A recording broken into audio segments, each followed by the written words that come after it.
আজ আমি আপনাদের সঙ্গে মা লক্ষ্মীর শ্রীম বীজ মন্ত্রটি শেয়ার করব। এই মন্ত্রের সাহায্যে আপনারা আপনাদের সমস্ত রকম আর্থিক সমস্যা দূর করতে পারবেন।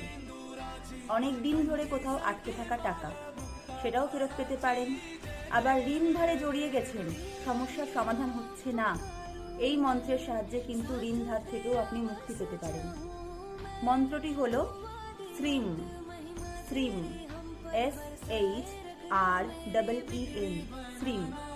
মন্ত্রটি প্রত্যেক দিন 108 বার করে জপ করুন। খুব দ্রুত ফল পেতে অবশ্যই 1008 বার করে জপ করুন। মা লক্ষ্মী খুব তাড়াতাড়ি আপনার মনের ইচ্ছে পূর্ণ করবে। মন্ত্রের সাথে সাথে কিন্তু স্ট্রাগল অবশ্যই দরকার। স্ট্রাগল যদি আমরা না করি, কোনো মন্ত্রই কিন্তু আমাদের কাজ করবে না। তো অবশ্যই স্ট্রাগল করুন, তার সঙ্গে রেমেডিও করুন, অবশ্যই খুব ভালো রেজাল্ট পাবেন।